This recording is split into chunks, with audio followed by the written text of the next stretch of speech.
The following is a presentation of William Patterson University Television, WPTV.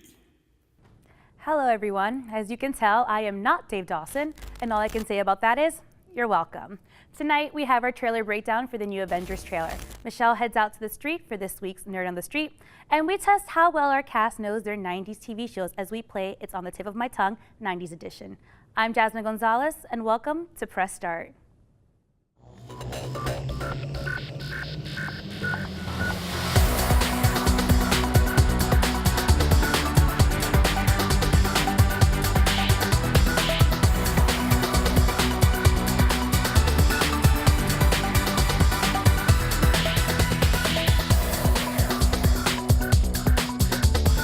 Returning for another round of news, we have Johanca Vallejo. Jo, what's new this week? Well, Jasmin, we've got a lot to talk about this week.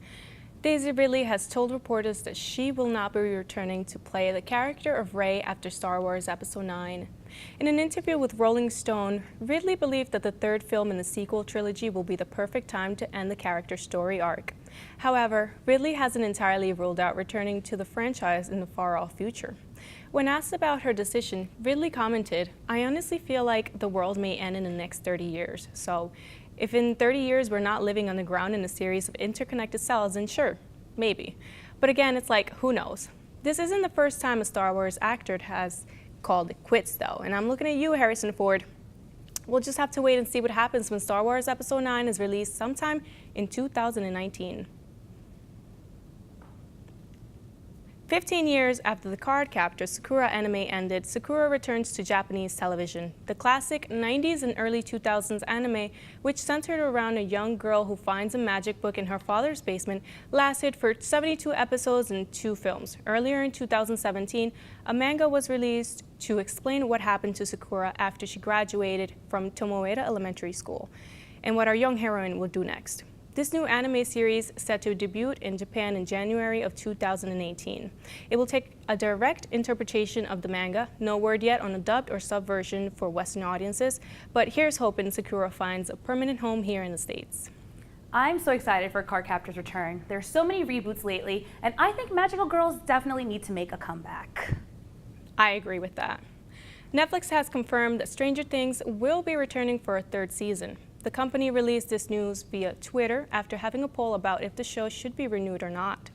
Ross and Matt Duffer, the creators of Stranger Things, have said that they have been looking onward beyond the 3rd season and into the 4th.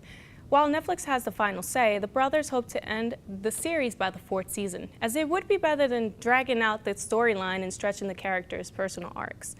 Netflix didn't allude to when the season would be released, but it is expected to begin streaming by 2018. I'm so upset that I have to wait until 2018, but I'm sure Winona Ryder's excited. I don't think that poor woman can take any more stress, honestly. Honestly, I don't think so either. Now, when most of us think of Jeopardy, we think of those useless SAT words and silly facts we would have learned in history class, but we're too busy playing Nintendogs under our desk. I'm sure nobody ever thought of Pokemon as an answer in the long-running game show, but then again, Alex Trebek lives to prove people wrong. On last Tuesday's Final Jeopardy, Trebek prompted the contestants by saying, "The desire in his childhood to catch every insect inspired Satoshi Tajiri to create this 1996 game." Now, the correct answer would have been Pokemon Blue and Red, Red and Blue, but 2 of the contestants definitely never tried to catch them all. The only contestant to answer correctly was Matt Preston, who used that to earn himself $20,799. And they said spending hours staring at a screen will never help you in life. Boy, were they wrong. Now, that's all the news. Sorry, that's all the time that we have for this week's News Roundup. Back to you, Jasmin. Thanks. You see, Joe, that's what happens when you're a Digimon kid. You get on Jeopardy, and then you lose all your money on the final question. Anyway, we'll be right back with our breakdown on the Infinity War trailer.